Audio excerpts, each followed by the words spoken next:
হাতের টানে উঠে আসছে সড়কের কার্পেটিং। হবিগঞ্জের নবীগঞ্জ রুদ্রগ্রাম সড়ক সংস্কার কাজে এমন নজিরবিহীন অনিয়মের অভিযোগ উঠেছে। এতে স্থানীয়দের মধ্যে দেখা দিয়েছে তীব্র ক্ষোভ। 8,85,00,000 টাকা ব্যয়ে 10 কিলোমিটার সড়কের সংস্কার কাজ চলছে 3 ধাপে। দ্বিতীয় ধাপে 2,46,00,000 টাকার কাজ পেয়েছে অভিরাম ট্রেডার্স। এলাকাবাসীর অভিযোগ, নিম্নমানের নির্মাণ সামগ্রী ব্যবহার আর কাজে ব্যাপক অনিয়ম হয়েছে। ফলে কার্পেটিংয়ের একদিন পরই হাতের টানে উঠে আসছে। তাদের দাবি, কোটি টাকা ব্যয়ে নির্মাণ করা সড়কটি কয়েক মাস গেলেই আবার ভেঙে যাবে। এছাড়া নতুন রাস্তার বিভিন্ন স্থানে পানি জমে থাকার অভিযোগও তুলেছেন স্থানীয়রা। ওটার নাম ফিস এটা করছে, এটা জ্বালাইল মোবিল ওতে বেটার কই আছে না, ওভাবে জোর জোর হয়ে যায়।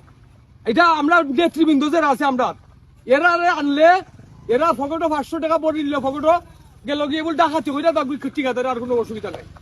তখন আমরা হইল আমরা ফার্স্টে তো সুন্দর হয় না, সামনে বন্ধ থাকুক, দরকার হয় আমরা উপরে যাইমু, মন্ত্রণালয়ে যাইমু গিয়ে আমরা অনেকে হইমু।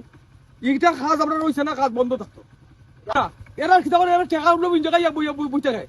চেয়ারম্যানটা 3 দিন আনছি, 3 দিন আনার পরও চেয়ারম্যানে শুনতে পাতে রাস আইয়া যায় বুবা হইয়া দেখিয়া আমরা খাওয়ার কিন্তু শুনানো খাদ্দাম, খান্দার তো জায়গা নাই। আসলে যে ভিটামিন জাতীয় একটা জিনিস আছে, ভিটামিন জাতীয় একটা জিনিস আছে, এই জিনিসটা দেওয়া হয়েছে না। ওই কারণে রাস্তার কার্পেটিং অটোমেটিক আতে উঠে আসছে, বুঝছেন নি। আরো সমস্যা আছে, কংক্রিট আসলে সুন্দরভাবে দইয়া দিছে না এই রোডের কাজ।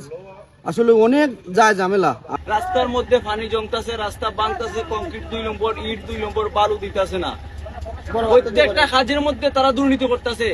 তারা সরকারের টাকাটা তারা কই লাগাইতেছে, তারা নাকি কোনো গডফাদারে টাকা খাওয়ার লাগি কোনো কিছু কইতাছে, তাইলে আমরা রেখো, আমরা পাবলিক এটা দেখবো। নাইলে খেনে এত 2 নম্বর কাম করা হইব। 6 বছর 7 বছর যায় একটা রাস্তা কাজ হইতে, কিন্তু 6 মাসের মাথায় ভাঙ্গি যায় রাস্তাটা। কি কারণে এত দুর্নীতি?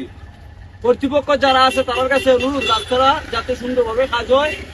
ঠিকাদার অভিরাম দাস জানান, উপজেলা ও জেলা এলজিডি অফিসের কর্মকর্তারা প্রতিদিন কাজের তদারকি করছেন। কোনো ধরনের অনিয়ম হয়নি। কিছু ব্যক্তি হিংসাত্মকভাবে কাজে বাধা দিচ্ছেন বলেও অভিযোগ করেন তিনি।